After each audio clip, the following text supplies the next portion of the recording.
tidak standar seperti Megawati atau Jokowi yang kalau dikasih nilai poinnya 100, saya minus 5, ya tetap saya sebagai warga negara Indonesia yang sedang melaksanakan pensiun. Hanya kualitasnya tidak sekelas mereka. Saya ini gelandangan saja. Kembali dari veranda saya, kali ini saya ingin bicara di luar dari misi channel saya, dari cross culture ke masalah perpolitikan, supaya kemudian tidak terlalu menyimpang dari misi channel saya ingin melihat aspek budaya politik di Indonesia.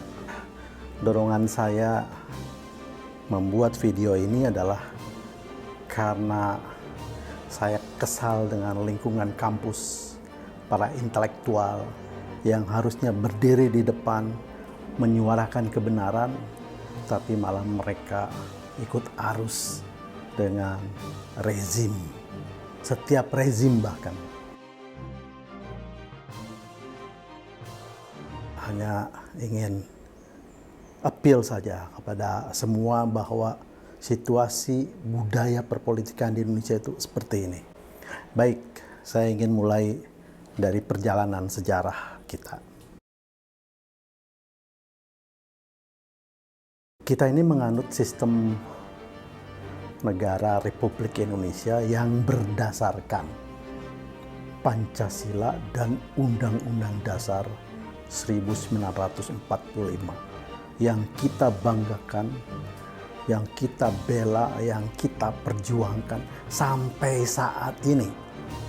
Kita tidak pernah selesai membicarakan sebagai diskursus apa itu Pancasila dan Undang-Undang Dasar 45 sampai detik ini. Saya tidak mengerti apakah ini bagus atau buruk atau lucu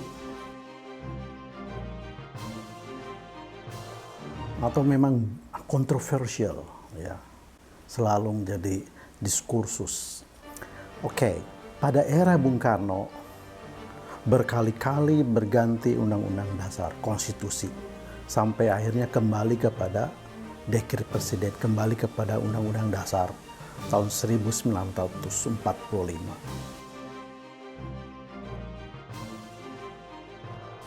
Apa yang terjadi di situ?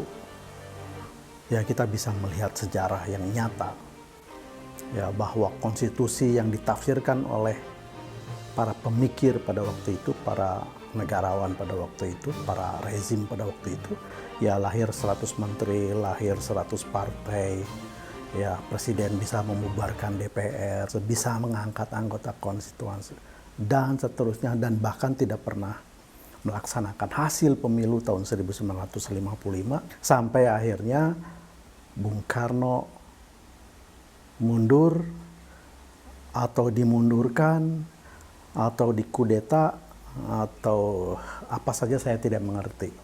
Anda tahu persis seperti apa terminologi Bung Karno sudah tidak menduduki jabatan presiden lagi. Nah, bergantilah kepada era Pak Soeharto.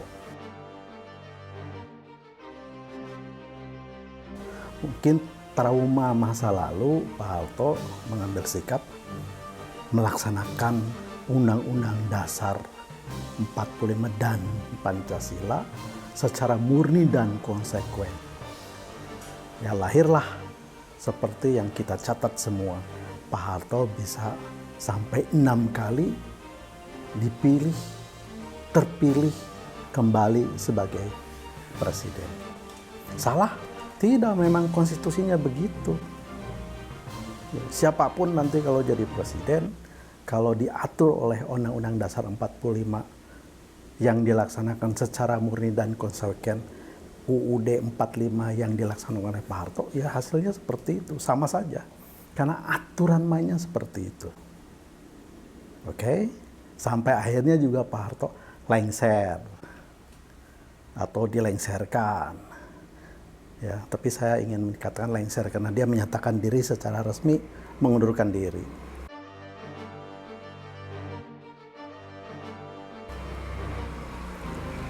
digantilah oleh Pak Habibie. Secara konstitusional memang wakil presiden, bila presiden mangkat berhalangan tetap, kemudian menjadi presiden secara otomatis. Apa yang terjadi di era Pak Habibie? Padahal dia orang yang hebat sekali. Dia bisa mengembalikan situasi ekonomi, situasi politik dalam waktu yang cepat dan memimpin negara ini kembali kepada situasi yang normal. Tapi di ujung jabatannya Pak Habibie, laporan pertanggungjawabannya ditolak oleh anggota MPR, termasuk fraksinya sendiri, Golkar.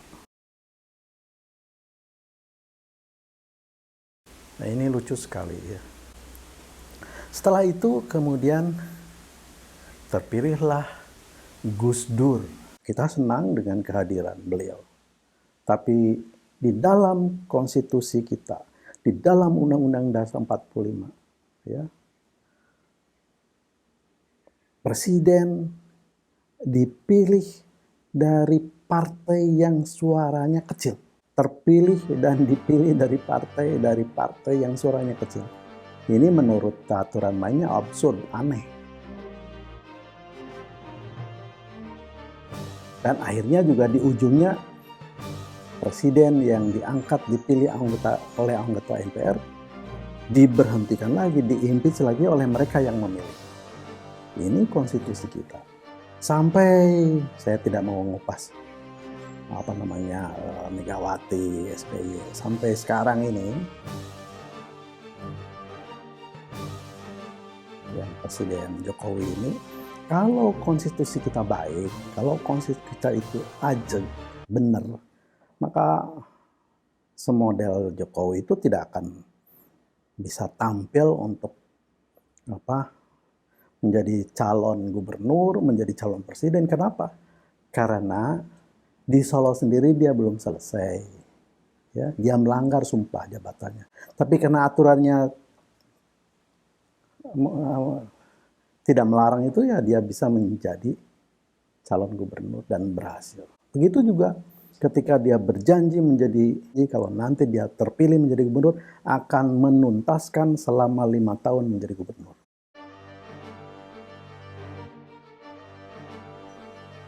Tapi kan nyatanya tidak. Melanggar? Tidak, memang konstitusinya begitu, aturannya seperti itu. Oleh karena itu, kalau aturannya seperti ini terus dilanjutkan, maka bukan mustahil ya.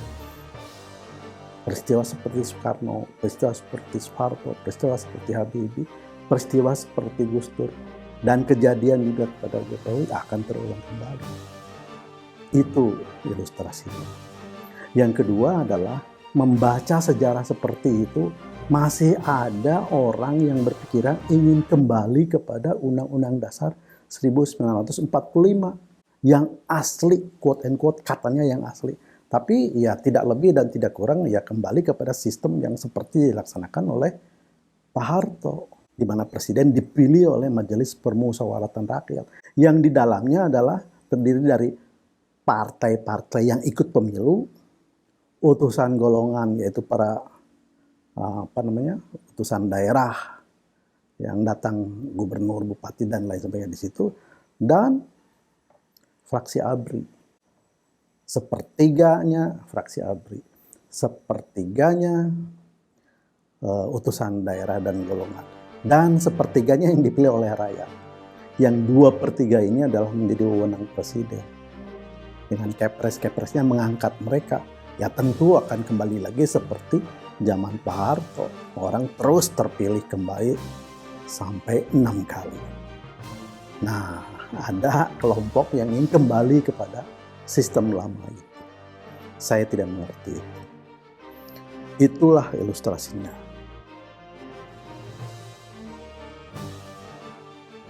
Yang kedua, ini juga penting. Kita sampai saat ini masih bicara tentang Pancasila sebagai ideologi negara. Dibikin undang-undangnya, dibikin kepresnya, dibikin lembaganya, dan lain sebagainya.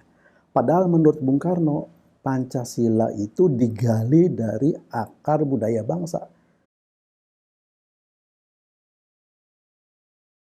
Jadi bangsa Indonesia ini sudah melaksanakan Pancasila. Digali, kemudian lahirlah butir-butir yang kelima Pancasila itu. Untuk apa? Untuk membimbing para penyelenggara negara melaksanakan negara yang berdasarkan kepada sila-sila itu. Kata Profesor Saharjo disebut bahwa konstitusi itu adalah menyusui undang-undang yang ada di bawahnya. Jadi itu inspirasi mereka. Rakyat bagaimana? Rakyat tidak perlu lagi diutak-atik soal apakah dia melaksanakan Pancasila atau tidak. Kenapa? Karena mereka sudah melaksanakan Pancasila secara utuh, murni, dan konsekuen. Begitu dalam bahasa saya itu. Kenapa saya katakan begitu? Kalau misalnya saya ini sila pertamanya masih minus, ya, tidak standar seperti Megawati atau Jokowi yang kalau dikasih nilai poinnya 100, saya minus 5, ya tetap saya sebagai warga negara Indonesia yang sedang melaksanakan Pancasila. Hanya kualitasnya tidak sekelas mereka. Saya ini gelandangan saja.